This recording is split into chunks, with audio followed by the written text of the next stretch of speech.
आज तक लोगों को नहीं मालूम कि पूजन करने बैठते हैं तो सबसे पहले क्या करते हैं। पर सबसे पहला काम मंदिर में बिना पंडित के सबसे पहला काम कौन सा होता है? तो सबसे पहला काम होता है भगवान को धन्यवाद देना कि आज भी आपने मुझे इस मंदिर में आपका दीदार कराने के लिए, दर्शन कराने के लिए बोला। अगर पंडित साथ में होगा तो पहले वो मंत्र बोलेगा, स्वस्ति वाचन करेगा।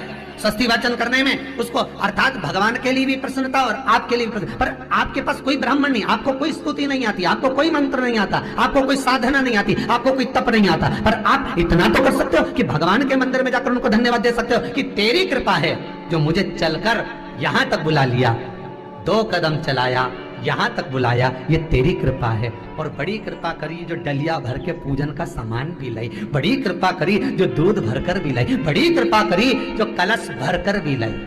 कितने लोगों का फायदा है कलश भरकर मंदिर ले जाने में? देखिए जरा कितने लोगों का फायदा। हिंदू धर्म में विष्णु पुराण में, पद्म पुराण में लिखा है, सौभाग्यवती नारी जब भरा हुआ पानी का लोटा लेकर कलश लेकर जाती है और उसको देखकर कोई व्यक्ति निकल कर चले जाता है तो जिस काम के लिए जाता है वो काम सफल हो जाता है। मंदिर का ही लोटा, मंदिर का ही पानी, सिर पे पल्लू लेके हर हर महादेव, बस शिव जी के चढ़ा रही और इतने प्रेम से रिझा रही। अब फ्री का पानी था तो एक लोटे में मन भी नहीं माने। अरे करा तो भगवान के सम्मुख में पहुंचकर अगर आप जल का पात्र भी लेकर जा रहे हो, भरा हुआ लेकर जा रहे हो, तो कितनी प्रसन्नता की बात है। हिंदू धर्म की रीति है, जिस पात्र को हम जल चढ़ाने लेकर जाते हैं उस पात्र में भगवान के चरणों का जल लाते, खाली पात्र नहीं लाते। क्या लाते हैं? भगवान के चरणों का जल। उस चरणों तक को लेकर आए, घर में रखा, सबने अपने नैनों में लगाया, हृदय में लगाया, चित्तवृत्ति में लगाया। खाली पात्र हम लेकर वापस नहीं आ रहे हैं। शिव मंदिर में जब जब जाओ, जल चढ़ाने के लिए जाओ, पात्र तुमने शंकर जी को पूरा पानी चढ़ा भी दिया तो शंकर के चरणारविंद का थोड़ा सा जल पात्र में डाल के भले 2 बूंद लाओ, 4 बूंद लाओ, इतना सा लाओ, पर लाओ और उसको पूरे परिवार के नेत्रों में जब लेकर आए हो चरणों तक तो लगाओ। पर खाली पात्र नहीं लेकर आए। खाली पात्र लाने में ध्यान दीजिए, जब आप पूरा जल समर्पित कर देते हैं, जल समर्पित भी पूरा करना है। भगवान को चढ़ा रहे हो तो पूरा समर्पण होना चाहिए, पूर्ण समर्पण। इसलिए शंकर भगवान को अधूरा समर्पण नहीं, इसलिए श्रीफल भी पूर्ण चढ़ता है। शंकर जी के मंदिर में श्रीफल नहीं फूटता, पूर्ण श्रीफल। बेलपत्री भी पूरी, चावल का दाना भी चढ़ेगा तो आखा, फल भी चढ़ेगा तो आखा, फूल भी चढ़ेगा तो आखा। भगवान को कोई चीज खंडित नहीं चढ़ता। शिव जी जल भी चढ़ेगा तो पूर्ण। जिस जल को चढ़ाने के लिए लेकर गए उसको बचा कर नहीं लाना है शिव मंदिर में से, संपूर्ण। क्योंकि भगवान के चरण की रज जब हमारे घर में प्रवेश करेगी तो हमारा आत्म कल्याण तो स्वतः ही हो जाएगा। शिव करुणा कर ही देंगे। पर कई लोगों की आदत रहती है, और आपने भी गलती करी होगी, गए होगे, चढ़ाकर भी आए होगे, पूरा पानी भी उंडेल कर आए होगे, चढ़ा भी दिया, छोड़ भी आए, पर लेकर नहीं आए होगे। कई लोग गलती कर जाते हैं और फिर बाद में कहते हैं हम तो इतने साल से पूजन कर रहे हैं, भगवान हमारी सुन ही नहीं दिया। तो भगवान के मैं तो तैयार बैठा, पर तू नवा के चली जाए, लेके तो कहीं जाए।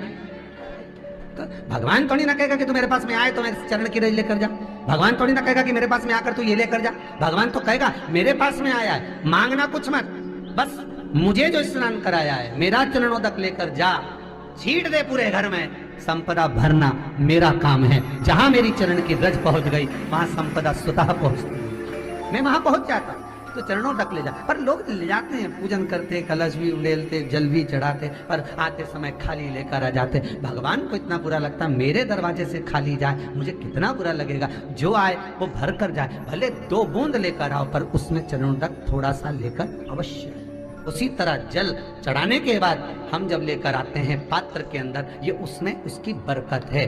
गर्ग संहिता में दूसरी चीज कही, उसको भी समझ लीजिए। गर्ग संहिता में कहा गया, जब आप घर से जल लेकर जाते हो भरकर, तो ये सृष्टि की जितनी नदियां हैं, पृथ्वी पर जितनी नदियां विद्यमान हैं, जितने तालाब, जितने सरोवर, जितने कुंड, जितने विराजमान हैं, उन सारे तीर्थों का जल जब आप घर से लेकर निकलते हो तो वो तीर्थ का संपूर्ण जल आपके कलश में आ जाता है। और जब आप उस जल को शिव पर समर्पित कर देती हो और 2 बूंद चरणादक लेकर जब जाती हो, तो शिव महापुराण गर्ग संहिता पद्म पुराण कहती है वो जल साधारण नहीं रहता, वो गंगा जल बनकर तुम्हारे घर को पवित्र करने के लिए पहुंच जाता है। वो पवित्र गंगा जल बन, उसको लेकर प्रवेश कर जाए। हम बार बार कहेंगे, भगवान के मंदिर जब भी जाओ ना, चेहरे पर प्रसन्नता होना चाहिए। किसी से मिलने जाओ ना चेहरे पर अगर प्रसन्नता नहीं और ऐसी पहुंच गए ना तो वो श्रेष्ठता नहीं मानी गई। तुम तुम्हारी बहन के घर जाओ, सती मैया जलकर भस्म क्यों हुई? माता सती के भस्म होने का कारण क्या था? सती को पिता पर जितना क्रोध आया उससे ज्यादा क्रोध सती माता को अपनी बहनों पर आया कि मेरी इतनी बहन, ये 60 की 60 बहन मेरे सामने खड़ी रही और मैं आई तो प्रेम से मुस्कुराई तक नहीं। आप किसी के यहाँ जाओ और कोई के यहाँ पहुंचे और जाते से आप उस पहुंचे और कहा जी जी राधे राधे, जय श्री कृष्णा, हर हर महादेव, श्री शिवाय नमस्तुभ्यम, ओम नमः शिवाय, आपने बोला और उसके चेहरे पर प्रसन्नता नहीं आया तो ऐसे घर में जाने से कोई फायदा है? और आप किसी के यहाँ जा रहे हो तो आपके चेहरे पर भी प्रसन्नता होना चाहिए, सामने वाले को तो हो, आपके भी चेहरे पर भी। मंदिर में जब जब जाएं, गुरु के दरवाजे पर जब जब जाएं, परमात्मा के चरणारविंद में जब जब जाएं, माता पिता के चरणों में जब जाएं, घर के बुजुर्गों के पास जब जाएं, तो तुम्हारे चेहरे पर प्रसन्नता होना चाहिए। भगवान को भी लगे दुख भले है इसको पर चेहरे पर प्रसन्नता है, इसको अब दुख नहीं देना, क्योंकि इतना मुस्कुराकर ये मेरे मंदिर में आती है। शिवलिंग पर बेलपत्र चढ़ाना, जल चढ़ाना, इसका भी एक नियम होता है कि शंकर जी पे शिवलिंग पर जल कहाँ चढ़ाया जाता है? सबसे पहला जल अगर शंकर जी को चढ़ाने जा रहे हो तो शंकर जी के जो चरण है, जहां से पानी नीचे गिरता है, उसके सीधे वाले भाग पर, अपने हाथ का सीधा भाग, वहां जल चढ़ाओ। फिर जहां लेफ्ट भाग है वहां जल चढ़ाओ। जहां शंकर भगवान का शिवलिंग रखा हुआ है, तीसरे नंबर का जल वहां चढ़ाना चाहिए। चौथे नंबर का जल भगवान शंकर के शिवलिंग पर चढ़ाना चाहिए। पांचवें नंबर का जल ऊपर अगर जलाधारी लगी हो तो उसमें चढ़ाओ, नी हो जलाधारी तो भगवान शंकर का जहां नंदी बैठा है, नंदी का एक पांव ऊंचा रहता है, उस पांव के पास में जल चढ़ाना चाहिए। पांव जल